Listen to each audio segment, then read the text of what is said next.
السلام عليكم ورحمة الله. الحمد لله رب العالمين، والصلاة والسلام على أشرف المرسلين وعلى آله وصحبه أجمعين. أما بعد. സൂറത്തുൽ ഫീൽ. സൂറത്തുൽ ഫീൽ വിശുദ്ധ ഖുർആനിലെ 105-ാമത്തെ അധ്യായമാണ്. ഇതിൻ്റെ ഒരു അവതരണ കാലം മക്കയിലാണ്. ഈ സംഭവം നടക്കുന്നത് നബി സല്ലല്ലാഹു അലൈഹി വസല്ലമയുടെ ജന്മത്തിന് മുമ്പാണ്. മുമ്പ് നടന്ന കാര്യങ്ങളെ ഒരുപാട് ചരിത്ര സംഭവങ്ങൾ വിശുദ്ധ ഖുർആനിൽ പറയുന്നതിൻ്റെ ആ കൂട്ടത്തിൽ പെടുത്താവുന്ന ഒരു സംഭവമാണ് സൂറത്തുൽ ഫീലുമായിട്ട് ബന്ധപ്പെട്ട. ഈ കഥ അറിയാത്ത മുസ്ലിങ്ങൾ വിരളമായിരിക്കും. വളരെ അപൂർവ ആളുകൾക്ക് ഇത് അറിയാത്തവരായിട്ടുണ്ടാവുള്ളൂ. ഏതായാലും നമ്മളിതിൻ്റെ അർത്ഥമൊന്ന് പറഞ്ഞു നോക്കാം. അഊദു ബില്ലാഹി മിനശ് ശൈത്വാനിർ റജീം. ബിസ്മില്ലാഹിർ റഹ്മാനിർ റഹീം. അലം തറ കൈഫ ഫഅല റബ്ബുക ബിഅസ്ഹാബിൽ ഫീൽ. ഫീൽ എന്ന് പറഞ്ഞാൽ ആന. അസ്ഹാബിൽ ഫീൽ എന്ന് പറഞ്ഞാൽ ആനക്കാർ. ആനയുമായിട്ട് വന്ന ആ ടീം. ആ ടീമിനെ റബ്ബുക, നിന്റെ റബ്ബ് എന്ത് ചെയ്തു? കൈഫ ഫഅല, നീ കണ്ടില്ലേ? അലം തറ, തറ എന്ന് പറഞ്ഞാൽ നീ അറിഞ്ഞില്ല, നോക്കി കണ്ടില്ലേ, നീ മനസ്സിലാക്കിയില്ലേ എന്നതിൻ്റെ മാന. അപ്പോൾ ആനക്കാരായ ആളുകളെ, അസ്ഹാബുൽ ഫീലിൻ്റെ ആളുകളെ നിന്റെ നാഥൻ പടച്ചവൻ എന്ത് ചെയ്തു എന്ന് നിങ്ങൾ കണ്ടില്ലേ? അലം യജാൽ കൈദഹും ഫീ തളിൽ, അവരുടെ കൈദിനെ, അവരുടെ തന്ത്രത്തെ, അവരുടെ പ്ലാന് മുഴുവൻ പൊളിച്ച് കളഞ്ഞു, നിഷ്ഫലമാക്കി കളഞ്ഞില്ലേ? അലം യജാൽ, അങ്ങനെ ആക്കിയില്ലേ എന്നാണ് ചോദിക്കുന്നത്. അർസല അലൈഹിം ത്വയ്റൻ അബാബിൽ. ത്വയ്റൻ, ത്വയ്ർ പറഞ്ഞ പക്ഷികൾ, അബാബിൽ പക്ഷികൾ അവർക്കെതിരെ അർസല, അള്ളാഹു നിയോഗിച്ചത്, അയച്ചത് അബാബിൽ പക്ഷികളെയാണ്. തർമീഹിം ബി ഹിജാറത്തിൻ മിൻ സിജ്ജീൽ. സിജ്ജീൽ എന്ന് പറഞ്ഞാൽ നമ്മൾ കൊല്ലന്മാരൊക്കെ ഈ ചൂളയിൽ, നമ്മുടെ തീച്ചൂളയിൽ ഒരു തരം തീ ഉണ്ടാക്കിയിട്ടാണല്ലോ ഈ സ്വർണ്ണപ്പണിക്കാരൊക്കെ ഇങ്ങനെ ഊതുന്നുണ്ടല്ലോ. അപ്പോൾ അങ്ങനെ ഊതിയിട്ട് അത്രയും ബേണിംഗ് ആയിട്ടുള്ള, അത്രയും കഠിനമായ ചൂടിൽ ചുട്ടുപൊഴിപ്പിച്ച കല്ല് പോലെ, അങ്ങനെയുള്ളൊരു കല്ലുകളുമായി ഇവരുടെ കാലുകളിലും ഈ കൊക്കിലും ചുണ്ടിലുമൊക്കെ ചെറിയ കല്ലുകളുമായിട്ടാണ് ഈ പക്ഷികൾ, ആയിരക്കണക്കിന് വരുന്ന പക്ഷിക്കൂട്ടങ്ങൾ വന്നിട്ട് കല്ല് മഴ ഈ ഒരു സൈന്യത്തിൻ്റെ മേലെ വർഷിച്ചത്. തർമീഹിം, റമ എന്ന് പറഞ്ഞാൽ എറിഞ്ഞു. അപ്പോൾ മഴ വർഷിക്കുന്ന പോലെ കല്ലുകൾ ഇവരുടെ മേലേക്ക് വർഷിച്ചത്. അതും ഈ കുഞ്ഞു കല്ല് എന്ന് പറയുമ്പോൾ അതിൻ്റെ സ്വാധീനം, അതിൻ്റെ കഥയിലേക്ക് വരാം. ഞാനിതൊന്ന് അർത്ഥം വെച്ചിട്ട് കഥയിലേക്ക് വരാം എന്നുള്ളതാണ്. ഫജഅലഹും കഅസ്ഫിൻ മഅകൂൽ. മൗക്കൂൽ എന്ന് പറഞ്ഞാൽ ചവച്ചരച്ച് തുപ്പി അല്ലെ തിന്ന് കഴിഞ്ഞ് എത്രത്തോളം അത് അവരുടെ സൈന്യത്തെ ഇല്ലാതാക്കി എന്നുള്ളതാണ് പറയുന്നത്. അത്രയും ചവച്ചരച്ച് തുപ്പിയതിനെ പോലെ അവസ്ഥയാക്കിയിട്ട് ആ വലിയ മഹാസൈന്യത്തെ മാറ്റിയില്ലേ എന്ന് വിശുദ്ധ ഖുർആൻ പറയുകയാണ്. നമുക്ക് കഥയിലേക്ക് വരാം. ഇതിൻ്റെ ഈ സംഭവം നടക്കുന്നതിൻ്റെ മുമ്പിൽ അതിലേക്കുള്ളൊരു ചരിത്ര പശ്ചാത്തലം കൂടെ. നമ്മൾ അബ്രഹത്ത് രാജാവിനെ പറ്റിയാണ് ഇപ്പോൾ പറയാൻ പോകുന്നത്. നമുക്ക് കഥയൊക്കെ എല്ലാവർക്കും അറിയാം, പക്ഷെ കഥയുടെ പിന്നിലൊരു കഥയുണ്ട്. യഥാർത്ഥത്തിൽ അറബികൾ ആരാണ്? ഇത് വലിയൊരു ചരിത്രം. നമ്മൾ ഏത് തഫ്സീർ പറയുമ്പോഴും, ഏത് വിശുദ്ധ ഖുർആൻ്റെ സൂറത്തുകളും ആയത്തുകളും പറയുമ്പോഴും അതിൻ്റെ ഉപോത്ബലകമായ ചരിത്ര വസ്തുതകൾ കൂടി നമ്മൾ മനസ്സിലാക്കുമ്പോഴാണ് യഥാർത്ഥത്തിൽ നമുക്കത് മനസ്സിലാവുക. എത്രത്തോളം കൃത്യമായ അള്ളാഹുവിൻ്റെ പ്ലാൻ എത്രത്തോളം കൃത്യമാണ് എന്ന് നമുക്കത് മനസ്സിലാവുക. ഇൻഷാ അല്ലാഹ് നമുക്ക് അതിലേക്ക് വരാം. അന്ന് റോം, പേർഷ്യ, നമുക്കറിയാം റോമും പേർഷ്യയാണ് അന്നത്തെ ആധിപത്യം. ഇന്നിപ്പോൾ അമേരിക്ക എന്നൊക്കെ പറയുന്ന പോലെ അന്ന് റോമിൻ്റെയും പേർഷ്യയുടെയും ആധിപത്യത്തിലാണ്. ആ ഒരു സർവാധിപത്യം ലോകത്തിൻ്റെ എല്ലാ ഭാഗവും ജയിച്ചടക്കാനുള്ള അതിൻ്റെ ഒരു ശ്രമം അവർ തുടർന്നുകൊണ്ടിരിക്കുമല്ലോ. ഇന്നിപ്പോൾ അമേരിക്ക ചെയ്യുന്ന, ഇസ്രായേൽ ചെയ്യുന്നതൊക്കെ നമ്മൾ അറിയാം. വേൾഡ് മാർക്കറ്റ് പിടിച്ചെടുക്കുക, കച്ചവടം, ബിസിനസ്, ഭൗതിക താല്പര്യമാണ് റോമിനും പേർഷ്യക്കും ഉണ്ടായിരുന്നത്. അവർക്ക് മതപരമായ വിഷയം ഒരു ഭാഗത്ത് അവരുണ്ട് എങ്കിലും, ഒരു ഭാഗത്ത് അതിൻ്റെ പ്രചാരണ പ്രവർത്തനങ്ങളൊക്കെ അവരുണ്ട് എങ്കിലും മുഖ്യ ഉദ്ദേശം മാർക്കറ്റ് തന്നെയാണ്. കച്ചവട താല്പര്യങ്ങളാണ് റോമിനും പേർഷ്യക്കും ഉണ്ടായിരുന്നത്. അപ്പം അവിടെ ഇനിയിപ്പോൾ അറബികളുടെ കാര്യം എടുക്കുകയാണെങ്കിൽ, അറബികൾ എന്ന് പറഞ്ഞാൽ കടുത്ത ബിംബാരാധന, കണ്ടതും പിടിച്ചതൊക്കെ ദൈവമാക്കുക. WWW, വാർ, വൈൻ, വിമൺ. ഇതാണ് അന്നത്തെ കാലം. അന്ന് അറബികളെന്ന് പറഞ്ഞാൽ ഈ ഇബ്രാഹിം അലൈഹി സ്വലാമിൻ്റെ വരവ്, 5 നബിമാരാണ്. അപ്പം നമ്മൾ 25 പ്രവാചകന്മാരെയാണ് വിശുദ്ധ ഖുർആനിൽ നമ്മൾ പേരെടുത്ത്. അല്ലാതെയും പ്രവാചകന്മാർ വ്യത്യസ്തമായ കാലഘട്ടത്തിൽ വ്യത്യസ്തമായ ദേശങ്ങളിൽ വന്നിട്ടുണ്ട്. പക്ഷേ ആ പ്രവാചകന്മാരെ പേരുകളൊന്നും വിശുദ്ധ ഖുർആൻ അങ്ങനെ മെൻഷൻ ചെയ്തിട്ടില്ല. വിശുദ്ധ ഖുർആനിലൂടെ നമ്മൾ അറിയപ്പെട്ട 5 നബിമാരാണുള്ളത്. ആ 5 നബിമാരും പിന്നെ വന്ന അറബികളായിട്ട് വന്നിട്ടുള്ള 5 നബിമാരേ ഉള്ളൂ. അതിൽ ഇബ്രാഹിം അലൈഹിസ്സലാം, ഇബ്രാഹിം യഥാർത്ഥത്തിൽ അറബി ആയിരുന്നില്ല, എന്നാൽ അറബ് സംസാരിക്കുമെങ്കിലും ഇസ്മായിൽ അലൈഹിസ്സലാം ഇബ്രാഹിം അലൈഹിസ്സലാമിൻ്റെ മകൻ ഇസ്മായിൽ അലൈഹിസ്സലാമാണ് ഒരു പിന്നെ ജുർഹൂം ഗോത്രത്തിൽപ്പെട്ട, അത് അറബ് ഗോത്രത്തിൽപ്പെട്ട ഒരു സ്ത്രീയെ വിവാഹം കഴിക്കുക വഴി പിന്നീട് അങ്ങനെയാണ് ആ ഒരു, പിന്നെ അത് മാത്രമല്ല നമ്മൾ അതിനെപ്പറ്റി പഠിക്കണം. ഇറാഖിൽ ജനിച്ച് അവിടെ പ്രവർത്തിക്കേണ്ടിരുന്ന ഇബ്രാഹിം അലൈഹി സ്വലാമിന് ഓരോ പ്രവാചകന്മാരും അതാത് കാലഘട്ടത്തിലേക്കും അതാത് ദേശത്തിലേക്കുമാണ് അയച്ചിട്ടുള്ളത്. സർവ്വവ്യാപിയായിട്ട് ലോകത്തെ മുഴുവൻ പ്രവാചകനായി റഹ്മത്തുല്ലിൽ ആലമീനായിട്ട് മുഹമ്മദ് മുസ്തഫ സല്ലല്ലാഹു അലൈഹി വസല്ലമയെ മാത്രമാണ് ലോകത്ത് അയച്ചിട്ടുള്ളത്. മറ്റ് പ്രവാചകന്മാരൊക്കെ അതാത് കാലഘട്ടത്തിലേക്ക് അതാത് നാട്ടിലേക്ക് വന്നതാണ്. അത് നമ്മൾ വളരെ വളരെ പ്രാധാന്യത്തോടെ നമ്മൾ മനസ്സിലാക്കേണ്ട ഒരു കാര്യമാണ്. കാരണം മറ്റു പ്രവാചകന്മാരെ പോലെ അല്ല മുഹമ്മദ് മുസ്തഫ സല്ലല്ലാഹു അലൈഹി വസല്ലമ. അതോടൊപ്പം ഇബ്രാഹിം അലൈഹി സ്വലാമിനെ ഇപ്പം മൂസ അലൈഹി സ്വലാം ഏത് നാട്ടിലാണ് വന്നത്? ഇസ്രായേൽ സമൂഹത്തിൽ. അപ്പോൾ മുഖ്യ ദൗത്യം എന്തായിരുന്നു? എല്ലാവരുടെയും മുഖ്യ ദൗത്യം ലാ ഇലാഹ ഇല്ലല്ലാഹ്. അതാത് പ്രവാചകൻ മുഹമ്മദ് മുസ്തഫ സല്ലല്ലാഹു മുഹമ്മദ് റസൂലുള്ള. മൂസ നബി ആണെങ്കിൽ ലാ ഇലാഹ ഇല്ലല്ലാഹ് മൂസ റസൂലുള്ള. ഈസാ നബി ആണെങ്കിൽ ലാ ഇലാഹ ഇല്ലല്ലാഹ് ഈസാ റസൂലുള്ള. ഇത് പറയാനാണ് അവർ വന്നത്.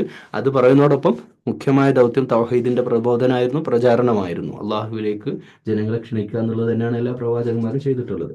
പക്ഷെ ഇവിടെ ഇബ്രാഹിം അലൈഹിസ്സലാം പിന്നെ ആ ഒരു വലിയൊരു ഒരു മാറ്റം, ഇബ്രാഹിം അലൈഹി സ്വലാമിനെ സ്വന്തം നാട്ടിൽ പ്രബോധനം നടത്തി വിജയിക്കുക എന്നതിലപ്പുറം വലിയൊരു ദൗത്യം ഏൽപ്പിക്കുകയും ഇബ്രാഹിം അലൈഹി സ്വലാമിനെ മരുഭൂമിയിലേക്ക് വരികയും ഇസ്മായിൽ അലൈഹി സ്വലാം അവിടെ ജനിക്കുകയും ഹാജറയുമായിട്ടുള്ള വിവാഹവും ബന്ധവും, പിന്നെ ഹാജറ ബീവി പിന്നെ അവിടെ വെച്ചിട്ട് മക്കയിൽ നമ്മൾ സഫാ മർവ കുന്നുകളിൽ ഓട്ടവും അവിടെ സംസം ഉണ്ടായതും ഇതിൻ്റെ ചരിത്രമൊക്കെ എല്ലാവർക്കും അറിയുന്ന കാര്യം, ഞാനത് നീട്ടി പറയുന്നില്ല. പക്ഷെ അതോടുകൂടി വലിയൊരു ട്വിസ്റ്റ്, ഈ പ്രവാചക പരമ്പരയുടെ എല്ലാ പ്രവാചകന്മാരും വന്നത് ജൂത ഗോത്രങ്ങളിൽ, അതായത് ജൂതവംശത്തിലും അല്ലെങ്കിൽ അന്ന് ഭാഷ പറയുകയാണെങ്കിൽ ഹീബ്രു ഭാഷയിലും അരാമിക് ഭാഷയിലും ആ ഒരു കാലഘട്ടത്തിൽ വന്ന ബനി ഇസ്രായേലിൻ്റെ ആ പരമ്പരയിലാണ് പ്രവാചകന്മാർ വരിക. നമ്മളിപ്പോൾ അവിടെ നിന്ന് തങ്ങൾ കുടുംബം എന്നൊക്കെ പറയില്ലേ, അതുപോലെ എല്ലാവരും ആ ഒരു പരമ്പരയെ കാത്തിരിക്കുകയാണ്. നമ്മളിപ്പോൾ രാഷ്ട്രീയ പാരമ്പര്യം എന്ന് പറയാറില്ലേ മലയാളത്തിൽ, അതുപോലെ പ്രവാചക പരമ്പര വരുന്നത് അങ്ങനെയാണ്. പക്ഷെ അറബികൾ എന്ന് പറഞ്ഞാൽ അന്ന് കാശിന് വിലയില്ലാത്ത ഒരു വിഭാഗമായിരുന്നു. കാരണം അറബികൾ എന്ന് പറഞ്ഞാൽ അറബികളുടെ ഒരു അവസ്ഥ എന്ന് പറഞ്ഞാൽ അവർക്കൊന്നും വിദ്യാഭ്യാസമില്ല. വിവരം എന്ന് പറഞ്ഞ സാധനം അത് കാട്ടറബികൾ എന്നാണ് പറയുക. കാടുണ്ടായിട്ടല്ല, അവരുടെ പ്രകൃതി അങ്ങനെയായിരുന്നു. മരുഭൂമിയിൽ എവിടെ വെള്ളം പിന്നെ തണലുള്ളത് അവിടെ ജീവിക്കുക, അവിടുന്ന് ചൂട് കൂടുമ്പോൾ അവർ മാറിയിട്ട് വേറെ എവിടെയെങ്കിലും പോകുക, അങ്ങനെ ഒരു തീർത്ഥാടകരായ നാടോടി അറബികളായിട്ട് ജീവിക്കുന്നവരായിരുന്നു അറബ് ലോകം, ഗോത്രങ്ങൾ. മാത്രമല്ല അവർ വെറും കള്ളും വൈൻ വിമൺ അങ്ങനെയുള്ള ഒരു ലോകമാണ്. എന്നാലും അറബികളിൽ വലിയൊരു മാറ്റം കൊണ്ടുവരുന്നത് ഇബ്രാഹിം അലൈഹി സ്വലാമിൻ്റെ വരവോടെ, കാബ ഷരീഫിൻ്റെ നിർമ്മാണത്തോടെ, ഇസ്മായിൽ അലൈഹി സ്വലാമിൻ്റെ, അതോടുകൂടി അവർ തൗഹീദിലേക്ക് വരികയാണ്. തൗഹീദിലേക്ക് മാത്രമല്ല അറിവ് നേടാനും പഠിക്കാനും അള്ളാഹുവിനെ പറ്റി പഠിക്കാനൊക്കെ വരുന്ന ഒരു വലിയ മാറ്റം അവരിൽ ഉണ്ടാവുന്നത് ഇങ്ങനെയാണ്. പക്ഷേ ഈ അറബ് ലോകത്തെ ഈ കാട്ടറബികളെ പിന്നെ ഇത്രയും ലോകത്തിൻ്റെ ഇന്നത്തെ ഈ അറബ് ലോകത്തിന് മോഡേൺ അവസ്ഥയിലേക്ക് വരുന്നത് മുഹമ്മദ് മുസ്തഫ സല്ലല്ലാഹു അലൈഹി വസല്ലമയിലൂടെയാണ്. അതോടൊപ്പം അങ്ങനെ ഒരു മുഹമ്മദ് മുസ്തഫ സല്ലല്ലാഹു അലൈഹി വസല്ലമയെ കഅബയുടെ നിർമ്മാണ ശേഷം ഇബ്രാഹിം അലൈഹി സ്വലാം ആത്മാർത്ഥമായിട്ട് അത് പ്രാർത്ഥിക്കുകയും ചെയ്യുന്നുണ്ട്. കാരണം ഒരു പക്ഷേ നമുക്കത് ഊഹിച്ചെടുക്കാനേ പറ്റുള്ളൂ. ചില കാര്യങ്ങളൊന്ന് ഇബ്രാഹിം അലൈഹി സ്വലാമിൻ്റെ എല്ലാ പ്രവാചകന്മാരും, ഒട്ടുമിക്ക പ്രവാചകന്മാരും പ്രബോധന പ്രവർത്തനങ്ങളിൽ വളരെയധികം നിരാശരായിരുന്നു എന്ന് പറഞ്ഞു കഴിഞ്ഞാൽ സ്വന്തം നാട്ടുകാരാൽ ഭ്രാന്തൻ എന്ന് വിളിക്കപ്പെടാത്ത പ്രവാചകന്മാർ വളരെ അപൂർവമായിരുന്നു. സ്വന്തം നാട്ടുകാർ തന്നെ ഭ്രാന്തൻ എന്ന് വിളിച്ച് അധിക്ഷേപിക്കുകയും പിന്നെ ഓടിക്കുകയും ചെയ്ത പ്രവാചകന്മാർ. അതുപോലെ തന്നെ പരമാവധി പീഡനങ്ങൾ ഏൽക്കാത്ത, സ്വന്തം നാട്ടുകാരാലും അയൽവാസികളും സുഹൃത്തുക്കളും ബന്ധുക്കളാലും ഒക്കെ പ്രയാസങ്ങൾ ഏൽക്കാത്ത പ്രവാചകന്മാർ വിരളമാണ്. അങ്ങനെയുള്ള ഒരു ഇബ്രാഹിം അലൈഹി സ്വലാമിൻ്റെ വരെ ഒരു തീയിലിട്ടു. എന്തൊക്കെ പരീക്ഷണങ്ങൾ പ്രവാചക ജീവിതത്തിൽ ഉണ്ടായി. വീട്ടിൽ നിന്ന് ഇറക്കി വിട്ടു, സ്വന്തം നാടും വീടും ഉപേക്ഷിച്ച് പോകേണ്ടി വന്നു. അപ്പം മൊത്തത്തിൽ തൻ്റെ നാട്ടുകാർ ഇനി അവരെ ഉപദേശിച്ചിട്ട് കാര്യമില്ല.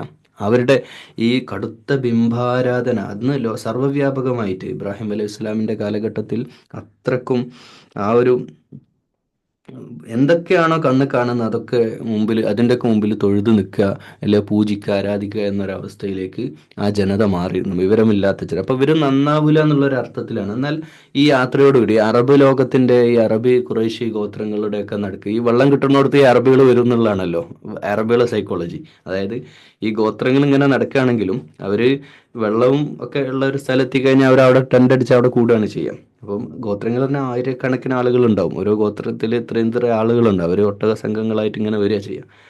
അപ്പോൾ മക്കയിൽ ഇങ്ങനെ വെള്ളം കണ്ടു, സംസം ഉണ്ട് എന്നൊക്കെ പറഞ്ഞപ്പോൾ അവിടെ ആൾ കൂടാൻ തുടങ്ങി. അവിടേക്ക് ഇങ്ങനെ യാത്രക്കാരിങ്ങനെ അത് പോകുന്ന പല അറബ് ഗോത്രങ്ങൾ അവിടെ നിന്ന് തമ്പടിക്കാനും അങ്ങനെ അവിടെ ഒരു നാഗരികത ഉണ്ടാവുകയും അറബ് ലോകത്തിന് വെറുതെ നാടോടികളായി വാഴുന്ന അവസ്ഥയിൽ നിന്ന് മാറിയിട്ട് അവിടെ ഒരു ഒരു സിവിലൈസേഷൻ, ഒരു നാഗരികതയുടെ നിർമ്മാണം തുടങ്ങുകയാണ്, ടൗൺഷിപ്പ് തുടങ്ങുകയാണ്. ഒരു പിന്നെ എന്നിട്ട് അതിനൊക്കെ ഒരു സെൻട്രലൈസ്ഡ് രൂപം കൊണ്ടുവരുന്നത് ഇബ്രാഹിം അലൈഹി ഇസ്ലാമിൻ്റെ കാലത്താണ്. പിന്നെ ഇസ്മായിൽ അലൈഹി ഇസ്ലാമിലൂടെ ആ ഒരു പരമ്പര വന്നെങ്കിലും കാലക്രമേണ ഏതൊരു നാട്ടിലും സംഭവിക്കുന്ന പോലെ തന്നെ അവരൊക്കെ കടുത്ത ബഹുദൈവ, അതായത് ഏതൊരു അള്ളാഹുവിനെ കുറിച്ച് പറയാനാണോ കഅബ ഷരീഫ് ഉണ്ടാക്കിയത്, ഏതൊരു തൗഹീദിന് വേണ്ടിയിട്ടാണോ കഅബ ഷരീഫ് ഉണ്ടാക്കിയത്, ആ കഅബ തന്നെ അവരുടെ 360ഓളം വിഗ്രഹങ്ങൾ പൂജിക്കുന്ന പൂജാ കേന്ദ്രമായിട്ട് മാറി എന്നുള്ളതാണ്. പക്ഷേ ഈ കാര്യത്തിൽ വേറെ വേദനിച്ചിരുന്നത് ക്രിസ്ത്യാനികളാണ്. ജൂതന്മാർക്കും വേദനയുണ്ട്, ക്രിസ്ത്യാനികൾക്കും. അതായത് സത്യ ക്രിസ്ത്യാനികളും സത്യജൂതന്മാരും. നമ്മൾ ഒരിക്കലും ക്രൈസ്തവ ലോകത്തെ അധിക്ഷേപിക്കരുത്. നമ്മൾ ഈ ത്രിയേകത്വമൊക്കെ പറയുമ്പോഴും അതൊക്കെ ഈ പിൽക്കാലത്ത് പിന്നീട് വരുന്നതാണ്. അന്നും നല്ല ക്രിസ്ത്യാനികളായ, അതായത് ഇബ്രാഹിം അലൈഹി സ്വലാമിനെ ഫോളോ ചെയ്ത അറബുകളും അറബ് ലോകത്തും ഹീബ്രു ഭാഷ സംസാരിക്കുന്നവരും അരാമിക് സംസാരിക്കുന്നവരൊക്കെ ഇബ്രാഹിം അലൈഹി സ്വലാമിൻ്റെ അനുയായികളുണ്ട്, മൂസ അലൈഹി സ്വലാമിൻ്റെ അനുയായികളുണ്ട്, ഈസ അലൈഹി സ്വലാമിൻ്റെ ക്രൈസ്തവ ലോകത്തുള്ള ബഹുഭൂരിപക്ഷം അനുയായികൾ റോമും പേർഷ്യ അടക്കം, പിന്നെ പേർഷ്യ അടക്കമുള്ള അനുയായികൾ പിന്നെ വ്യത്യസ്ത രാജ്യങ്ങളിലായിട്ട് പരന്നു കിടക്കുന്ന ഭൂരിപക്ഷ ജനതയാണ്. അപ്പം നമ്മളിത് സംസാരിക്കുമ്പോൾ നമ്മൾ ഒരിക്കലും മക്ക എന്ന് പറയുമ്പോൾ അറബികൾ എന്ന് പറയുമ്പോൾ തന്നെ അറബികളെ നമുക്ക് വ്യത്യസ്ത കാറ്റഗറി ആക്കി തിരിക്കണം. അറബികൾ നമ്പർ 1 അവർ കടുത്ത ബിംബാരാധന, പറഞ്ഞല്ലോ, ലാത്ത, ഉസ്സ, മനാത്ത, ബുവൽ ദേവൻ, ഒരുപാട് ദൈവങ്ങളും. ഈ ദൈവങ്ങളൊക്കെ എന്ന് പറഞ്ഞാൽ ശൂന്യതയിൽ നിന്നുണ്ടാവുന്ന ദൈവങ്ങളല്ല, ഒക്കെ അവിടെ ജീവിച്ച് മരണപ്പെട്ടു പോയ നല്ല നല്ല മനുഷ്യന്മാരെ അവരുടെ ഖബറിടങ്ങളെ അല്ലെങ്കിൽ അവരെ രൂപങ്ങൾ ഉണ്ടാക്കി അവരോട് പ്രാർത്ഥിക്കുക പതിവാക്കിയിരുന്ന ഒരു ജനതയാണ്. ഇന്നും നമ്മുടെ നാട്ടിലൊക്കെ നടക്കുന്ന പോലെ തന്നെ. അപ്പോൾ ആ ഒരു ജനത അറബ് ലോകത്തെ ടീം എ. ടീം ബി എന്ന് പറഞ്ഞു കഴിഞ്ഞാൽ അറബികളായിട്ടുള്ള ക്രിസ്ത്യാനികൾ. ടീം സി അറബികളായിട്ടുള്ള ജൂതന്മാരും. ഇതൊന്നും അല്ലാത്ത, ഒരു മതവും ഇല്ലാതെ കിടക്കുന്ന കുറേ മനുഷ്യന്മാരും, കാട്ടറബികൾ. മതമൊന്നും, അവർ വെറും കത്തിക്കുത്തും ഗുണ്ടായിസും ഒക്കെ ആയിട്ട് നടക്കുന്ന, അല്ലെങ്കിൽ പരസ്പരം കയ്യൂക്കുള്ളവൻ കാര്യക്കാരൻ എന്ന് പറയുന്നത്. ഇതാണ് അറേബ്യയുടെ അവസ്ഥ. എന്നാലാവട്ടെ റോം, പേർഷ്യ, അന്ന് ആ കാലഘട്ടത്തിൽ ഏറ്റവും വലിയ, ഇന്നത്തെ അമേരിക്ക എന്നൊക്കെ പറയുന്ന അല്ലെങ്കിൽ ഇന്നത്തെ റഷ്യ എന്ന് പറയുന്ന ഒക്കെ ഒരവസ്ഥയിൽ പിന്നെ അവർ ശക്തി പ്രാപിച്ച 2 സാമ്രാജ്യങ്ങൾ അന്ന് നിലവിലുണ്ടായിരുന്നു. എന്നാലാവട്ടെ അന്ന് പിന്നെ യമനിൽ ജൂതന്മാർക്കായിരുന്നു ആധിപത്യം ഉണ്ടായിരുന്നത്. അദ്ദേഹം ഇവരൊക്കെ ഇടയ്ക്കിടയ്ക്ക് അന്യരാജ്യങ്ങളെ, അയൽ നാടുകളെ ആക്രമിക്കുക പതിവായിരുന്നു.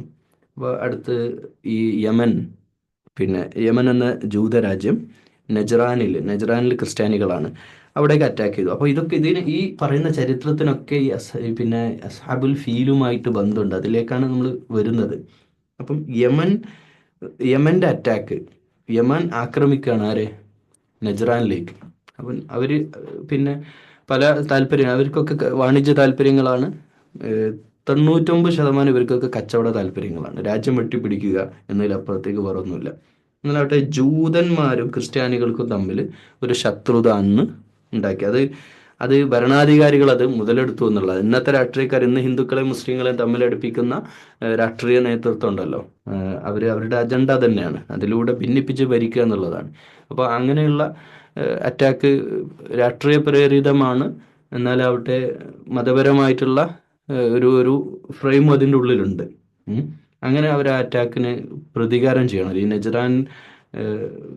നജ്റാനിലേക്ക് പിന്നെ അക്രമം നടത്തിയതിൽ വല്ലാത്ത പ്രയാസം അന്നത്തെ അബിസീനിയൊക്കെ ഉണ്ട്. അബിസീനിയ എന്ന് പറഞ്ഞാൽ 100% അന്ന് ക്രൈസ്തവ ആധിപത്യമുള്ള നാട്. ഈ ക്രൈസ്തവ ആധിപത്യം എന്ന് പറയുമ്പോൾ നമ്മൾ വിചാരിക്കരുത് ക്രിസ്ത്യാനികളല്ലേ, അവർ വേറെ എന്തെങ്കിലും ബഹുദൈവ വിശ്വാസികളൊന്നുമല്ല. പക്ക അവർ ഈസാ അലൈഹി സ്വലാമിൽ അടിയുറച്ച് വിശ്വസിക്കുകയും ഈസാ അലൈഹി സ്വലാമിൻ്റെ ആ ഒരു ത്രിയേകത്വം അല്ലെങ്കിൽ പ്രവാചകൻ എന്നതിലപ്പുറത്തേക്ക് ഒരു മഹത്വം അവർ നൽകി എന്നുള്ളതാണ് അവരെ സംബന്ധിച്ചിടത്തോളം ഉണ്ടായിട്ടുള്ളത്. അല്ലാതെ അവർ ഒരിക്കലും ബഹുദൈവാരാധകരായിരുന്നില്ല. അതുകൊണ്ട് തന്നെ ക്രൈസ്തവ ലോകത്തിന് വലിയൊരു തിരിച്ചറിവുണ്ട്.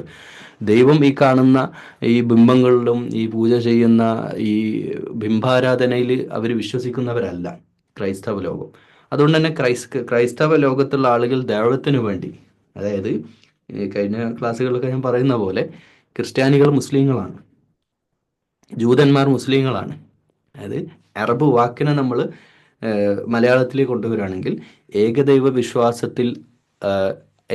വിശ്വാസം, ഏകത്വം തന്നെയാണ് ജൂതന്മാരും മൂസ അലൈഹി സ്വലാമിൻ്റെ അനുയായികളായിട്ടുള്ള ജൂതന്മാരും ഈസാ അലൈഹി സ്വലാമിൻ്റെ അനുയായികളായിട്ടുള്ള ജൂതന്മാരും ഏകദൈവ വിശ്വാസികളാണ്. ത്രിയേകത്വമാണെങ്കിൽ അവർ ഏകത്വത്തിലേക്കാണ് അവരുടെ അന്തസത്ത. അത് പിന്നീട് ലോപിച്ച് ഇങ്ങനെ വരികയാണ്. പക്ഷേ ആ കാലഘട്ടത്തിൽ അവരുടെയൊക്കെ ഉള്ളിൽ അവർ രാജ്യത്തെ പിടിച്ചടക്കി കഴിഞ്ഞാൽ അവിടെയുള്ള സകലമാന ഈ ആൾദൈവങ്ങളെയൊക്കെ അടിച്ച് പരത്തുന്ന ഒരു പരിപാടി ഉണ്ട്. അടിച്ച് പരത്തുക മീൻസ് അതെല്ലാം പിന്നെ ഒരു നാടിനെ പിടിച്ചടക്കുമ്പോൾ അവിടെ വന്നു കഴിഞ്ഞാൽ അവിടെയുള്ള ഇതുപോലെ ബിംബങ്ങളൊക്കെ തെച്ചുടച്ചിട്ട് ഒരു പറയും ഏകദൈവ വിശ്വാസമേ ഉള്ളൂ എന്ന് പറയുന്ന ഒരു തൗഹീദിൻ്റെ ഒരു മനസ്ഥിതി ആർക്കുണ്ട്? ജൂതന്മാർക്കും ക്രിസ്ത്യാനികൾക്കുണ്ട്. അതുകൊണ്ട് തന്നെ അവരുടെ മനസ്സിലേ ഉള്ളൂ. അറബ് ലോകത്ത് അത് അറബ് ലോകത്ത് ഇവരുടെയൊക്കെ മനസ്സിൽ മാത്രമേ ഉള്ളൂ. യഥാർത്ഥത്തിൽ അറബ് ലോകത്തും ഇപ്പം അബ്ദുൽ മുത്തലിബിന്റെ കാലഘട്ടത്തിലും അവരുടെ മനസ്സിലൊക്കെ തൗഹീദ് ഉണ്ട്. അതായത് അള്ളാഹു ഉണ്ട്, അള്ളാഹു ഏകനായ അള്ളാഹു. ആരാണ് ഭൂമി സൃഷ്ടിച്ചത്? അള്ളാഹു. ഇതൊക്കെ അവർ പറയും. പക്ഷെ അവർ പ്രാർത്ഥിക്കൽ നമ്മുടെ കാര്യങ്ങൾ നടക്കണേ, നമ്മുടെ ഈ എന്ന് പറയും നാട്ടിലെ ചില മുസ്ലിങ്ങളെ പോലെ എന്നും നമുക്ക് പറയാം. നമ്മുടെ നാട്ടിലെ അല്ലെങ്കിൽ ഇപ്പം കേരളത്തിലൊക്കെ കുറവാണ്, എന്നാലും ഉണ്ട്. അങ്ങനെയൊക്കെ ചിന്തിക്കുകയും ആൾദൈവങ്ങളുടെ പിന്നാലെയൊക്കെ പോവുകയും ചെയ്യുന്ന ആളുകളുണ്ട്. മനുഷ്യരായ ആൾദൈവങ്ങളെയും മരിച്ചു പോയിട്ടുള്ള ആളുകളൊക്കെ വിളിച്ച് പ്രാർത്ഥിക്കുകയും ഡയറക്റ്റ് പ്രാർത്ഥിക്കുകയും അവരുടെ മുമ്പിലൊക്കെ പോയിട്ട് സുജൂദ് ചെയ്യുകയും ചെയ്യുന്ന ആളുകൾക്ക് ഈ കാലഘട്ടത്തിലുണ്ട്. ആ കാലഘട്ടത്തിൽ ഇത് തന്നെയാണ് തൗഹീദ് എന്ന് പറയുക. അള്ളാഹുവോട് പ്രാർത്ഥിക്കുന്നതിന് പകരം ക്രിസ്ത്യാനികൾ എന്ത് ചെയ്യുന്നു? ഈ ത്രിയേകത്വത്തിലൂടെ ദൈവത്തിൻ്റെ ദൂതനെ, പ്രവാചകനെ എന്താക്കുന്നു? ദൈവമാക്കി മാറ്റിയ ക്രിസ്ത്യാനികളും. ജൂതന്മാരാവട്ടെ അവരുടെ കാര്യം പറയണ്ട, അവരെല്ലാം മാറ്റിമറിച്ചു. അവരുടെ നിയമങ്ങൾ മുഴുവൻ അവർക്ക് അനുകൂലമാക്കിയിട്ട് അവർ മാറ്റി ജൂതന്മാർ. അള്ളാഹു ഏറെ വെറുക്കപ്പെട്ട ഒരു വിഭാഗമായിട്ടാണ് ഇസ്രായേൽ സമൂഹത്തിൽ. ഇത്രയേറെ പ്രവാചകന്മാർ വന്നിട്ടുള്ള ഒരു ജനതയായിരുന്നു. അള്ളാഹു അനുഗ്രഹിച്ച ഒരു ജനതയാണ്. പക്ഷെ അവർ നന്ദികേട് കാണിച്ച ജനതയാണ്. അപ്പം ഇവരെ സംബന്ധിച്ചിടത്തോളം ഇവരിൽ ഒരു ഹോപ്പ്, ഒരു പ്രതീക്ഷ ഇല്ലാത്ത അവസ്ഥയിലാണ് ജൂതന്മാരുള്ളത്. ക്രൈസ്തവ ലോകത്തിൽ നമ്മൾ അങ്ങനെയാണ്. അറബികളോ അവരുടെ കാര്യം ഇതാണ്. അവർക്ക് അവരുടെ അടിയും കുത്തും യുദ്ധങ്ങളും പെണ്ണും കള്ളുമായിട്ട് നടക്കുക എന്നുള്ളതിലപ്പുറത്തേക്ക് അവർക്ക് വല്ല ഒഴിവുള്ള സമയത്തും ചില ആളുകൾ പോയിട്ട് ഈ വിഗ്രഹം എന്ന് പറഞ്ഞാൽ അവർക്ക് ഒരു കച്ചവടമാണ് മെയിനായിട്ടും. ഇവർ മക്കയെ ഒരു മാർക്കറ്റായിട്ടാണ് അറബികൾ കണ്ടത്. അവരുടെ കച്ചവട യാത്രാ സംഘങ്ങൾക്ക് വരാനും വിശ്രമിക്കാനും അതുപോലെ തീർത്ഥാടനം വഴി ലാഭം ഉണ്ടാക്കാനും ഒക്കെയാണ് മക്ക ശ്രമിച്ചിട്ടുള്ളത്. അപ്പോൾ ഇതാണ് ഒരു പശ്ചാത്തലം. അപ്പോൾ ഈ ഒരു കാലഘട്ടത്തിലാണ് യമനിലെ യമൻ പോയിട്ട് എന്ത് ചെയ്യുന്നത്? നജറാനിലൊക്കെ ഒരു അറ്റാക്ക് നടത്തുന്നത്. അപ്പോൾ യമന് പകരം ചോദിക്കാനാണ് അബിസീനിയക്ക് കഴിയൂ. പക്ഷെ യമൻ്റെ ഒരു ഭൂമിശാസ്ത്രപരമായ പ്രത്യേകത വെച്ചിട്ട് യമനെ കരമാർഗം മാത്രം അറ്റാക്ക് ചെയ്തുകൊണ്ട് കാര്യമില്ല. അതായത് ചെങ്കടൽ വഴിയുള്ള ആക്രമണം. ഇപ്പോഴും യമനിലെ ഹൂത്തികളാണ് ഇസ്രായേലിന് ഏറ്റവും വലിയ തലവേദന എന്നുള്ളത് നമ്മൾ പഠിക്കണം. അപ്പോൾ ആ ചെങ്കടലിൻ്റെ ആധിപത്യം നേടിയെടുക്കുക എന്നുള്ള ബിസിനസ്, രാഷ്ട്രീയ തന്ത്രമാണ് യഥാർത്ഥത്തിൽ റോം അബിസീനിയെ സപ്പോർട്ട് ചെയ്തുകൊണ്ട് അബിസിൻ ഇന്നിപ്പോൾ ഈജിപ്തിനെ, നമ്മുടെ ജോർഡാനൊക്കെ വരുതിയിലാക്കിയിട്ടാണല്ലോ ഇസ്രായേലിലെ പണികൾ നടക്കുന്നത്. ഈജിപ്തിനെ ഒരു പരിധി വരെയൊക്കെ കയ്യിൽ ഒതുക്കിയിട്ട് തന്നെയാണ് ഇപ്പം ഫലസ്തീനെതിരെ അക്രമങ്ങൾ നടത്തിക്കൊണ്ടിരിക്കും. ഇതൊക്കെ അന്നത്തെ ഇന്നത്തേക്ക് തന്ത്രം സെയിം. നമ്മളൊന്ന് ആലോചിച്ച് നോക്കണം. അതാണ് ഈ കൈദഹും ഫി തദ്ലീൽ എന്ന് പറഞ്ഞത്. രണ്ടാമത്തെ ആയത്തിൽ അലം യജ്അൽ കൈദഹും ഫി തദ്ലീൽ, അവരുടെ കൈദ്, അവരുടെ തന്ത്രം, അപ്പോൾ ഇവരുടെ പ്ലാനാണിത്. അപ്പോൾ യമൻ നജ്റാനിലേക്ക് നടത്തിയ അറ്റാക്കിന് പ്രതികാരമെന്നോണം അബിസീനിയയെ റോം എന്ത് ചെയ്തു? കപ്പലുകളൊക്കെ അയച്ചു കൊടുത്തിട്ട് അവരെ മിലിറ്ററി ഫോഴ്സ് വഴി സപ്പോർട്ട് ചെയ്തിട്ടാണ് യമൻ അറ്റാക്ക് ചെയ്യുന്നത്. അങ്ങനെ യമനിൽ അവർക്ക് ഏറെക്കുറെ ഒരു നല്ലൊരു ആധിപത്യം ഉണ്ടായി, റോമിന് അഥവാ അബിസീനിയക്ക് അഥവാ ക്രൈസ്തവ ലോകത്തിന്. അപ്പോൾ ക്രിസ്ത്യാനികൾ ലോകത്ത് വാളുകൊണ്ടാണ് എന്ന് നമ്മൾ പറയാറുണ്ട്. മുസ്ലിങ്ങൾ ഇസ്ലാമിക സമൂഹം വാൾ കൊണ്ട് പ്രചരിക്കപ്പെടുക, അങ്ങനെ ഒരു വാദത്തിന് വേണ്ടി പറയാനല്ലേ അപ്പുറത്തേക്ക് ഇവർ. പക്ഷേ അന്നത്തെ അറ്റാക്ക്, ഈ യമൻ നടത്തുന്ന അറ്റാക്ക് ആവട്ടെ, റോം നടത്തുന്നതാവട്ടെ, അബിസീനിയ നടത്തുന്നതാവട്ടെ, ഇവർക്ക് കച്ചവട താല്പര്യമാണ്, മതപ്രചാരണമല്ല. എന്നാലാവട്ടെ അബിസീനിയ അറ്റാക്ക് ചെയ്യുമ്പോൾ റോമിൻ്റെ താല്പര്യം കച്ചവട താല്പര്യമാണെങ്കിൽ അബിസീനിയയുടെ താല്പര്യം മതപ്രചാരണം കൂടി ആയിരുന്നു. യമന് രണ്ട് ഉദ്ദേശങ്ങളുണ്ട്. യമനെ എടുക്കുന്നതോടുകൂടി അബിസീനിയക്ക് രണ്ട് ഉദ്ദേശമുണ്ട്. ഒന്ന്, യമൻ കിട്ടുന്നതോടുകൂടി ഈ മിഡിൽ ഈസ്റ്റിൽ ഇങ്ങോട്ട് പിന്നെ അറബ് ലോകത്തേക്ക് ഒരു ആധിപത്യം ഉണ്ടാവുകയും കരമാർഗമുള്ള കച്ചവട യാത്രകളെയൊക്കെ ബ്ലോക്ക് ചെയ്യാനും ഒന്നും ഇവർക്ക് കഴിയില്ല, റോമിന് കഴിയില്ല. കാരണം അറേബ്യയുടെ അല്ലെങ്കിൽ മരുഭൂമിയുടെ ഒരു ഭൂപ്രകൃതി അങ്ങനെയാണ്. ഒരു അറ്റാക്കിനൊന്നൊക്കെ വലിയ ബുദ്ധിമുട്ടാണ്. ഇവരെ മാത്രമല്ല, അറബ് ലോകം എവിടെ കിടക്കുക, ഇങ്ങനെ ചിതറി കിടക്കുകയാണ് ഗോത്രങ്ങളായിട്ട് അവിടെയും ഇവിടെയൊക്കെ ആയിട്ട്. അപ്പം ഒരു ഗോത്രം എവിടെയെന്ന് കണ്ടുപിടിക്കുക പോലും അവർക്ക് പ്രയാസമായിട്ടുള്ള അത്രയും വിശാലമായി കിടക്കുന്ന മരുഭൂമിയാണ്. ഒരു കൃത്യമായിട്ട് പ്ലാനൊന്നും ഇടാൻ കഴിയില്ല, എവിടുന്ന് എപ്പോൾ അറ്റാക്ക് ചെയ്യുമെന്ന് പറയാൻ പറ്റില്ല. ഇങ്ങനെയൊക്കെയുള്ള ഭൂമിശാസ്ത്രപരമായ പ്രത്യേകത ഉണ്ട് അറബ് ലോകത്ത്. അപ്പോൾ എന്നിരുന്നാലും യമൻ്റെ ആധിപത്യം കിട്ടുന്നതോടുകൂടെ ഇവർക്ക് ഏറെക്കുറെ അവർ വിജയിച്ചു. മാത്രമല്ല, യമനിൽ പിന്നെ നജ്റാനിൽ അവർ പണ്ട് ഒരു പിന്നെ ദേവാലയം പണിതിരുന്നു. ഇങ്ങനെ അന്ന് ദേവാലയം പണിയെന്ന് പറഞ്ഞാൽ, ഒരു ദേവാലയം ഉണ്ടായിക്കഴിഞ്ഞാൽ എല്ലാവരും വരും. അറബികൾ വരും, ക്രിസ്ത്യാനികൾ വരും, ജൂതന്മാർ വരും. അവർക്ക് ഈ മതം തോന്നുക അവിടെ വിഷയമുള്ള കാര്യമല്ല. എന്നാൽ കാഴ്ബയെ എല്ലാവരും ആദരിക്കും. ജൂതന്മാർക്കും ക്രൈസ്തവ ലോകത്തിനും എല്ലാവർക്കും പ്രിയപ്പെട്ട നാടാണ് കാഴ്ബ. പ്രത്യേകിച്ച് മദീന പ്രദേശം, ഇങ്ങോട്ട് മദീന, ഇജാസ് എന്ന് പറയുന്നത്, മക്കി മദീനയൊക്കെ ഇജാസ് എന്നാണ് പറയുക. അപ്പോൾ ആ വിശാലമായി ഭൂപ്രകൃതിയിൽ ഈ കരമാർഗമുള്ള കച്ചവട യാത്രയുടെ ഒരു ഹബ്ബായിരുന്നു മദീന. അന്നും മദീന ഒരു കച്ചവട കേന്ദ്രമാണ്. അപ്പോൾ ഈ മദീന വഴിയുള്ള കച്ചവട പിന്നെ യാത്രകൾ, ഇതിൻ്റെയൊക്കെ നിയന്ത്രണം ആരുടെ കയ്യിൽ വരണം? ക്രിസ്ത്യാനികളുടെയും ജൂതന്മാരുടെ, അഥവാ റോം, പേർഷ്യ, അബിസീനിയ, ഇവരുടെയൊക്കെ കയ്യിലേക്ക് വരണം. അപ്പം രാഷ്ട്രീയ പ്രേരിതം എന്നതിലപ്പുറം കച്ചവട താല്പര്യങ്ങൾക്ക് വേണ്ടിയായിരുന്നു അവരുടെ അറ്റാക്ക്. എന്നാൽ ഈ അബ്രഹത്തിനെ സംബന്ധിച്ചിടത്തോളം, അല്ലെങ്കിൽ അബിസീനിയയെ സംബന്ധിച്ചിടത്തോളം, ക്രൈസ്തവ പ്രചാരണം, അതായത് കാട്ടറബികളായിട്ടുള്ള കടുത്ത ബിംബാരാധനയിൽ ജീവിച്ചിരിക്കുന്ന അറബ് ലോകത്തെ അവരുടെ തൗഹീദിൻ്റെ, അതായത് ഏകദൈവത്വത്തിലേക്ക് ക്ഷണിക്കുക എന്നതായിരുന്നു ആരുടെ ഉദ്ദേശം? ഇവരുടെ അറ്റാക്കിൻ്റെ ഉദ്ദേശം. അങ്ങനെയാണ് ഇവർ പിന്നെ വരുന്നത്. എന്നാൽ അബ്രഹത്തിൻ്റെ പേഴ്സണൽ ഒപ്പീനിയൻ, വ്യക്തിപരമായിട്ട് അബ്രഹത്ത് ക്രൈസ്തവ പിന്നെ പ്രചാരണത്തിലപ്പുറം അബ്രഹത്തിൻ്റെ താല്പര്യം എന്ന് പറഞ്ഞാൽ, അബ്രഹത്ത് ഒരു പിന്നെ ദേവാലയം ഉണ്ടാക്കി. അതായത് കഅബയിലേക്ക് നിങ്ങൾ തീർത്ഥാടനത്തിന് പോകേണ്ട, നിങ്ങൾ ഈ ദേവാലയത്തിലേക്ക് വരൂ എന്ന് പറഞ്ഞിട്ട് അദ്ദേഹം സ്വന്തമായിട്ടൊരു ദേവാലയം ഉണ്ടാക്കി. എന്നിട്ട് അങ്ങോട്ടേക്ക് പിന്നെ പ്രാർത്ഥനയ്ക്ക് വേണ്ടി വരൂ എന്ന് പറഞ്ഞ് ലോകത്തെ ആ പരിസരത്ത് അറബികളൊക്കെ ക്ഷണിച്ചു, എല്ലാവരെയും അങ്ങോട്ട് ക്ഷണിച്ചു. പക്ഷെ അത് അങ്ങോട്ട് ക്ലിക്കായില്ല എന്ന് പറഞ്ഞാൽ അത് വിജയിച്ചില്ല.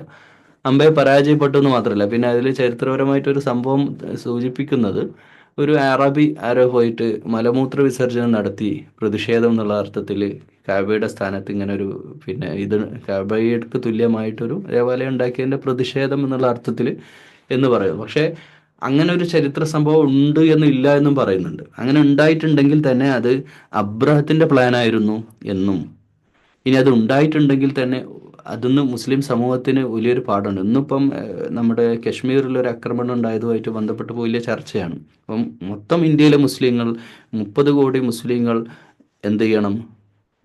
ഇതിനും ഒരു സംശയത്തിൻ്റെ നേരിൽ നിൽക്കേണ്ട ഒരു അവസ്ഥ വരികയാണ്. ചില മുസ്ലിം നാമധാരികൾ ചെയ്യുന്ന പ്രവർത്തനത്തിനൊരു സമൂഹം മുഴുവൻ മറുപടി പറയേണ്ട, അല്ലെ സമുദായം മുഴുവൻ മറുപടി പറയേണ്ട ഒരവസ്ഥ ഉണ്ട്. അതേപോലെ തന്നെ അറബ് ലോകത്തേക്ക് ഇവർക്ക് ഒരു കഅബ ആക്രമിക്കാൻ ഒരു കാരണം കിട്ടാൻ കാത്തു നിൽക്കുകയായിരുന്നു ആര്? അബ്രഹത്ത്. കഅബ അങ്ങ് പൊളിച്ചു കളയണം, അത് പൊളിച്ചു കളയുന്നതോടുകൂടി തീർത്ഥാടകർ പിന്നെ ഇങ്ങോട്ടേക്ക് ദേവാലയത്തിലേക്ക് വരിക എന്നതിലപ്പുറത്തേക്ക് ആ ആധിപത്യത്തെ ആ അറബ് ലോകത്തെ വ്യാപാര ആധിപത്യത്തെ, ഇപ്പം ഇന്ത്യയിലടക്കം ചെങ്കടലിൻ്റെ ആധിപത്യം അവർക്ക് പൂർണ്ണമായും കയ്യിലൊടുക്കുക, അല്ലെങ്കിൽ ആ മധ്യപൗരസ്ത്യ ദേശത്തെ മുഴുവൻ രാഷ്ട്രീയ സാമ്പത്തിക ശക്തിയായിട്ട് മാറുക എന്ന കച്ചവട താല്പര്യമാണ് ഇതിൻ്റെ പിന്നിലുള്ളത്. ഇതാണ് അവരുടെ ഈ ഖൈദ് എന്ന് പറഞ്ഞത്. ഇപ്പം നമ്മളിവിടെ ഇപ്പോൾ ഈ സൂറത്തുൽ ഫീൽ പറയുമ്പോൾ എന്തിനാണ് ഈ ചരിത്രം മൊത്തം വിളമ്പുന്നത് എന്നൊക്കെ ചിലർക്ക് കമൻ്റ് ഇടാം. യൂട്യൂബിൽ ഇപ്പോൾ നമ്മുടെ കമൻറ്റ് ബോക്സ് എടുത്തു കഴിഞ്ഞാൽ രസമാണ്, പലരും പലരുടെ ഒപ്പീനിയൻ പറയും. പക്ഷേ ഇത് പറയാതിരിക്കാതെ നമുക്ക് മുന്നോട്ട് പോകാൻ കഴിയില്ല. നമ്മൾ ഇത്രയും വിശദമായിട്ട് പറയാതെ, ഈ ചരിത്രം പറയാതെ, ഞാൻ പറയുന്നൊന്നുമല്ല, ഇതിൻ്റെയൊക്കെ അപ്പുറം എത്രയോ പഠിക്കാനുണ്ട്. ഇതുമായിട്ട് ബന്ധപ്പെട്ട് നമ്മൾ പഠിക്കുമ്പോഴാണ് ഇതിനെ വിശുദ്ധ ഖുർആൻ്റെ അവതരണ പശ്ചാത്തലത്തെയൊക്കെ നമുക്ക് മനസ്സിലാക്കുമ്പോഴാണ് ഖുർആൻ ഓതുമ്പോൾ നമ്മൾ ആ അർത്ഥത്തിൽ നമുക്ക് അള്ളാഹുവിലേക്ക് അടുക്കാൻ സാധിക്കുക. അതാണ് ഇതിൻ്റെ സത്യം. അപ്പോൾ ഈ ഖൈദ് എന്ന് പറഞ്ഞ ഇവരുടെ ഈ മാസ്റ്റർ പ്ലാൻ ഇതായിരുന്നു. അത് മുഴുവൻ തല്ലീലാക്കിയില്ലേ എന്നാണ്, വിഫലമാക്കിയില്ല, അതൊക്കെ പൊളിച്ച് കളഞ്ഞില്ലേ എന്നാണ് ചോദിക്കുന്നത്. അപ്പോൾ ഇവരുടെ പ്ലാന് നിങ്ങൾ ആലോചിച്ച് നോക്കൂ, എന്തുമാത്രം റോം എന്ന് പറയുന്ന ആധിപത്യ ശക്തി. അപ്പോൾ ഒരു ഭാഗത്ത് ക്രൈസ്തവ പ്രചാരണവും, ക്രൈസ്തവ പ്രചാരണം എന്നുള്ളത് ചില സങ്കുചിത വ്യക്തികളുടെ മാത്രം താല്പര്യമാണ്. അതല്ല അവരുടെ മുഖ്യ താല്പര്യം. അത് ചില തഫ്സീറിലൊക്കെ ചില ആലിമീങ്ങൾ അങ്ങനെ പറയുന്നെങ്കിലും, പക്ഷെ അതല്ല അവരുടെ മുഖ്യ ഉദ്ദേശം. ഇത് തന്നെയാണ്, മധ്യപൗരസ്ത്യ ദേശത്തുള്ള കച്ചവടം പിടിക്കുക എന്നുള്ളത് തന്നെയാണ്, മാർക്കറ്റ് പിടിച്ചെടുക്കുക എന്നുള്ളത് തന്നെയാണ്. പ്രത്യേകിച്ച് ചെങ്കടലിൻ്റെ ആധിപത്യം അവർ ഏറ്റെടുക്കുക എന്നുള്ളത്. അതുപോലെ ഈജിപ്തിനെ റോം അധീനപ്പെടുത്തിയോടുകൂടെ തന്നെ അവർക്ക് അത് സാധിച്ചിട്ടുണ്ട്. എന്നാൽ അതിൻ്റെ പൂർണ്ണമായ അത് നടപ്പാക്കണ യമനെ കിട്ടണം. പ്ലസ് അറബ് ലോകത്ത് ഈ ഗോത്രങ്ങളുടെ മേലെ ആധിപത്യം കിട്ടുക എന്നുള്ളത് പ്രധാനപ്പെട്ട സംഗതിയാണ്. അപ്പോൾ ഈ ഗോത്രങ്ങളുടെ മറ്റൊരു പ്രത്യേകത, ഇവർ മക്കയിൽ മാത്രമല്ല ഗോത്രങ്ങൾ, ഈ മരുഭൂമിയിൽ ഇങ്ങനെ പരന്ന് കിടക്കുകയാണ്. മക്ക പ്രദേശം മാത്രമല്ല, മദീന മാത്രമല്ല, ഇജാസ് ഈ ഇജാസ് മക്ക മദീനയും അറിയുന്ന ആ ഏരിയ മൊത്തം ഇജാസ് എന്ന് പറയുക. അപ്പോൾ ഈ വിശാലമായി കിടക്കുന്ന ഈ മരുഭൂമിയിൽ ഇങ്ങനെ പരന്ന് കിടക്കുന്ന ഏതൊക്കെയോ കോണിലുണ്ടാവും. ഒരു ഗോത്രം അവിടെയാണ്, അടുത്ത ഗോത്രം കിടക്കുക എത്രയോ കിലോമീറ്ററുകൾക്ക് അപ്പുറം, അല്ലെ ആയിരക്കണക്കിന് കിലോമീറ്ററുകൾ അപ്പുറം അടുത്ത ടീം അവിടെ ഉണ്ടാവും. പക്ഷെ ഒരു ഗോത്രം എന്ന് പറഞ്ഞാൽ ഗോത്രത്തിനൊരു സംവിധാനമുണ്ട്, ഒരു പോലീസ് സ്റ്റേഷൻ പോലെ പ്രവർത്തിക്കുന്ന അവരുടെ അവർക്കൊരു മിലിറ്ററി ഫോഴ്സ് ഉണ്ടാവും. അതൊക്കെ ആയിരിക്കും ഒരു ഗോത്രം. പക്ഷെ ആ ഗോത്രത്തിൽ ഓരോ ഗോത്രത്തിനും വേറെ വേറെ ദൈവങ്ങളാണ്. ഇപ്പൊ തന്നെ അബ്രഹത്ത് രാജാവ് ഈ കാബ ആക്രമിക്കാൻ വേണ്ടി വരുന്ന സമയത്ത് വഴിയിൽ വെച്ച് ഏതൊരു ഗോത്രത്തെ കണ്ടപ്പോൾ ആ ഗോത്രക്കാർ പറഞ്ഞു, ഞങ്ങൾ വഴി കാണിച്ചുതരാം, ഞങ്ങൾ കാബയിൽ ആക്രമിക്കാൻ പോകണം, അത് ഞങ്ങൾ കാണിച്ചുതരാം, ഞങ്ങൾ അറ്റാക്ക് ചെയ്യരുത്, ഞങ്ങൾക്ക് ഇവിടെ വ്യത്യസ്തമായ ദൈവങ്ങളുണ്ട് എന്ന് പറയാം. കാരണം ഇവർ ഭയപ്പെടുന്നത് ക്രൈസ്തവ പ്രചാരണത്തിന് വേണ്ടി വന്ന് ഞങ്ങളെ ദൈവങ്ങളെ ഇവർ ആക്രമിക്കുമോ, അതാണ് അവർ പേടിക്കുന്നത്. ഇതൊക്കെയാണ് അവരുടെ ഒരു സൈക്കോളജി, അറബികളുടെ ഗോത്രങ്ങളുടെ സൈക്കോളജി. ഇനി കാബ ആക്രമിക്കാൻ വേണ്ടി ഞാൻ ആ കഥയിലേക്ക് വരുമ്പോൾ, കാബ ആക്രമിക്കാൻ വേണ്ടി എത്തുമ്പോൾ മൊത്തം ഗോത്രങ്ങളെ പിടിച്ചപ്പോൾ അഹ്സാബ് യുദ്ധവേളയിൽ 12,000 ആളുകൾ ഇവർക്ക് സംഘടിപ്പിക്കാൻ സാധിച്ചിട്ടുള്ളൂ കുറേശികൾക്ക്. അപ്പോൾ കുറേശികൾ മൊത്തം മുശ്രിക്കുകളെയും അവിടെയുള്ള കാഫിറുകൾ വരാനായിട്ടില്ല, മുശ്രിക്കുകളായ ബഹുദവിശ്വാസികളായിട്ടുള്ള കുറേശികൾ, ഇവർ മൊത്തം ഗോത്രങ്ങൾ 12,000 ആളുകളെ അവർക്ക് സംഘടിപ്പിക്കാൻ സാധിക്കുള്ളൂ. പക്ഷേ ഈ അബ്രഹത്ത് രാജാവിനെ സംബന്ധിച്ചിടത്തോളം യമനിൽ നിന്ന് വരുന്ന ഈ വലിയ സൈന്യം 60,000-70,000 സ്ട്രെങ്ത് വരുന്ന, അല്ലെങ്കിൽ 10-13 ആനകളെ മുമ്പിൽ വെച്ചിട്ടുള്ള അത്രയും അന്ന് ആനകളൊക്കെ അറബികൾക്ക് ഭയമായിരുന്നു. എന്ന് വെച്ചാൽ അവർക്കൊന്നും അങ്ങനെ ആനകളെ സംഘടിപ്പിക്കാനോ ആന ആയിട്ടുള്ളൊരു യുദ്ധമൊന്നും അവർക്ക് സങ്കല്പിക്കുക പോലും സാധിക്കൂല. അപ്പോൾ സംഭവിച്ചത് എന്താണ്, ഇത് അറ്റാക്ക് ചെയ്യാൻ വേണ്ടി വരുന്നു. അപ്പോൾ ഇവർ ഏകദേശം തീരുമാനമായി. മക്കയുടെ കാര്യത്തിൽ കുറേശികളെ ആദ്യം തീരുമാനം എടുത്തു, നമുക്ക് തടയാൻ പറ്റുന്ന സൈന്യമല്ല. അതായത് റോമിന് ജയിച്ചടക്കിയ അബിസീനിയൻ്റെ മിലിറ്ററി ഫോഴ്സ് അടങ്ങുന്ന ഒരു ടീമാണ് ഇവർ വരുന്നത്. അതുകൊണ്ട് ഇവരെ ഒന്നും നേരിടാനുള്ള ഫോഴ്സ് നമ്മുടെ അടുത്തില്ല. അതുകൊണ്ട് ഇവർ ജീവനിൽ ഭയപ്പെട്ടിട്ടാണ് ഇവർ നിൽക്കുന്നത്, ആര്, മക്കയിലെ പ്രദേശവാസികൾ, കുറേശികൾ. അപ്പോൾ ഈ അബ്ദുൽ മുത്തലിബും അബ്രഹത്ത് രാജാവുമായിട്ട് ഒരു മീറ്റിംഗ് ഉണ്ട്. യുദ്ധത്തിന് മുമ്പ് അവരൊന്ന് സന്ധി സംഭാഷണം നടത്തുന്നുണ്ട്. അപ്പോൾ ഈ അബ്ദുൽ മുത്തലിബിൻ്റെ വരവ്, അബ്ദുൽ മുത്തലിബിൻ്റെ താടിയും അദ്ദേഹത്തിൻ്റെ രൂപമൊക്കെ വളരെ തേജസ്വിയായ ഒരു താത്വികനായ ഒരു മനുഷ്യനാണ്. അപ്പോൾ അദ്ദേഹം ഇങ്ങനെ വരുന്നത് കാണുമ്പോൾ തന്നെ ഈ ആനപ്പുറത്തുണ്ടായിരുന്ന അബ്രഹത്ത് താഴോട്ട് ഇറങ്ങി വന്നു എന്നാണ്, റെസ്പെക്റ്റ് കൊടുത്തു എന്നാണ്. കാരണം റെസ്പെക്റ്റ് കൊടുക്കേണ്ടതുണ്ട്. അതിൽ വേറൊരു വിഷയം കിടക്കുന്നത്, ഇബ്രാഹിം അലൈഹി ഇസ്ലാമിൻ്റെ മണ്ണാണ്, ഇബ്രാഹിം അലൈഹി ഇസ്ലാം നിർമ്മിച്ച കാബ ഷെരീഫാണ്. അപ്പം ഈ വരുന്നതാരാണ്, ക്രൈസ്തവ പാരമ്പര്യത്തിലുള്ള ക്രിസ്തീയ വിശ്വാസികളാണ് ബഹുഭൂരിപക്ഷം സൈന്യത്തിലുള്ളത്. ജൂതന്മാരായ പടയാളികളും ഉണ്ടാവാം, പക്ഷെ ക്രിസ്ത്യാനികളാണ് ബഹുഭൂരിപക്ഷം ഉള്ളത്. അപ്പോൾ അവർക്ക് ഇബ്രാഹിം അലൈഹി സ്വലാമിനോട് സ്നേഹമുണ്ട്. അത് ഇബ്രാഹിം അലൈഹി സ്വലാമിന് സ്നേഹിക്കുന്ന പോലെ ഈസാ അലൈഹി സ്വലാമിന് സ്നേഹമുണ്ട്. ആ സ്നേഹം തന്നെ ഇബ്രാഹിം അലൈഹി സ്വലാമിനെയും ഈസാ അലൈഹി സ്വലാമിനെയും സ്നേഹിക്കുന്നവർ തന്നെയാണ് അബ്ദുൽ മുത്തലിബും കൂട്ടരും. അവരും വിശ്വസിക്കുന്ന അള്ളാഹുവിലാണ്, ഇവരും വിശ്വസിക്കുന്നു. ക്രൈസ്തവ ലോകവും അള്ളാഹുവിൽ തന്നെ. അള്ളാഹു എന്ന വാക്കിനെ അവർ അള്ളാഹു എന്ന വാക്ക് അവിടെ അറബ് ഭാഷയിൽ ഭാഷാപരമായിട്ടുള്ള വാക്കാണെങ്കിലും ക്രിസ്തീയയിൽ അവർ യഹോവാന്നോ അവരുടേതായ പദങ്ങളിൽ അവർ അള്ളാഹുവെ വിളിച്ചുകൊണ്ടിരിക്കുന്നുണ്ട്. അതുകൊണ്ട് ഇവരൊക്കെ പ്രാർത്ഥിക്കുന്ന ഏക ദൈവത്വത്തിലേക്കാണ് എന്നുള്ളതിൻ്റെ ഒരു അടുപ്പ് അവരുടെ മനസ്സിലുണ്ട്. അതുകൊണ്ട് തന്നെ വളരെ ആദരപൂർവ്വമാണ് രണ്ടുപേരും സംസാരിക്കുന്നത്. എന്നിട്ട് അവർ അബ്രഹത്ത് പറഞ്ഞത്, ഞങ്ങൾ ഈ ക്യാബ് അങ്ങ് പൊളിച്ചു കളയാൻ വന്നാൽ, ഞങ്ങൾക്ക് നിങ്ങളെ അറ്റാക്ക് ചെയ്യാനോ അല്ലെങ്കിൽ നിങ്ങളെ കൊല്ലാനോ ഒന്നും പ്ലാനില്ല. ഞങ്ങളെ സംബന്ധിച്ചിടത്തോളം ഇവിടെ രക്തകലുഷിതമാക്കുന്ന ഒരവസ്ഥയെ ഞങ്ങൾ ആഗ്രഹിക്കുന്നില്ല. ഞങ്ങൾ അറ്റാക്ക് ചെയ്യുന്നത് ഈ ക്യാബയാണ്. ക്യാബ് അറ്റാക്ക് ചെയ്യുന്നതിൻ്റെ പിന്നിൽ ഈ ഈ മാർക്കറ്റ് നമുക്ക് പിടിച്ചെടുക്കുക എന്നുള്ളത് തന്നെയാണ്. ഈ നാട്ടിൽ നടക്കുന്ന അന്ധവിശ്വാസങ്ങളും ഈ കണ്ട 360 വിഗ്രഹങ്ങളും ഇതൊക്കെ തച്ചുടക്കുക എന്നുള്ളത് തന്നെയാണ്. എന്നിട്ട് നിങ്ങളുടെ മെയിൻ ബിസിനസ് ഇതാണല്ലോ, വിഗ്രഹങ്ങൾ പൂജിക്കുകയും വിഗ്രഹങ്ങൾ വ്യത്യസ്ത ഗോത്രങ്ങളിൽ കൊണ്ടുപോയിട്ട് പ്രതിഷ്ഠിക്കുകയും ചെയ്യുന്ന വിഗ്രഹപൂജകരായ നിങ്ങളെ ഒന്ന് തീരുമാനാക്കുക. അതോടൊപ്പം ഞങ്ങൾക്ക് ഈ വഴിയുള്ള കച്ചവടമൊക്കെ ഒന്ന് ഞങ്ങളുടെ അധീനതയിലാക്കുക എന്നത് തന്നെയാണ് ഉദ്ദേശം എന്നത് അദ്ദേഹം തുറന്നു പറഞ്ഞു. അപ്പം അബ്ദുൽ മുത്തലിബിനെ സംബന്ധിച്ചിടത്തോളം അതിൽ പിന്നെ മറുപടി ഒന്നും കൊടുക്കേണ്ടി വന്നില്ല. അദ്ദേഹം വളരെ കൃത്യമായിട്ട് അദ്ദേഹം കൊടുത്ത മറുപടി രസകരമാണ്. അദ്ദേഹം പറഞ്ഞത്, എൻ്റെ ഒട്ടകങ്ങളെ നിങ്ങൾ പിടിച്ചു എന്ന് അറിഞ്ഞു, അതുകൊണ്ട് എൻ്റെ ഒട്ടകത്തിന് എനിക്ക് വിട്ടുതരണം. അപ്പോൾ ഈ അബ്രഹത്ത് ചിരിച്ചുകൊണ്ട് പറയുന്നുണ്ട്, നിങ്ങളെ കണ്ടപ്പോൾ ഞാൻ വളരെ ആദരിച്ചിരുന്നു, പിന്നെ ഇപ്പം നിങ്ങൾ പറയുന്നത് നിങ്ങളുടെ ഏറ്റവും പ്രധാനപ്പെട്ട കഅബ പൊളിക്കാൻ വരുന്ന എന്നോട് നിങ്ങളുടെ ഒട്ടകത്തെ പറ്റിയാണോ നിങ്ങൾ സംസാരിക്കുന്നത് എന്ന് ചോദിക്കുകയാണ്. യഥാർത്ഥത്തിൽ അബ്ദുൽ മുത്തലിബ് അതിനൊരു മറുപടിയും പറയുന്നുണ്ട്. അള്ളാഹു കഅബയുടെ നാഥൻ അള്ളാഹുവാണ്, അള്ളാഹു സംരക്ഷിച്ചോളും. എൻ്റെ ഒട്ടകത്തിൻ്റെ നാഥൻ ഞാനാണ്, അതുകൊണ്ട് എനിക്ക് എൻ്റെ ഒട്ടകത്തെ വിട്ടുതരിക. അതന്നെയാണ് അബ്ദുൽ മുത്തലിബ് പറഞ്ഞുകൊണ്ടിരുന്നത്. ഏതായാലും സൈന്യം മുന്നോട്ട് പോയതന്നെയാണ് അറ്റാക്ക് ചെയ്യാൻ വേണ്ടിയിട്ട്. പക്ഷേ കുറച്ച് മുന്നോട്ടെത്തിയപ്പോൾ കഅബയുടെ ഏകദേശം അടുത്തെത്താനാകുന്ന ഒരു സന്ദർഭത്തിൽ പിന്നീട് അങ്ങോട്ട് ഈ ആനകൾ ഒരടി മുന്നോട്ട്, എത്ര അടിച്ചിട്ടും തൊഴിച്ചിട്ടും ഒന്നും ഈ ആനകൾ മുന്നോട്ട് പോകുന്നില്ല. ഒട്ടകങ്ങളും അങ്ങനെ തന്നെ.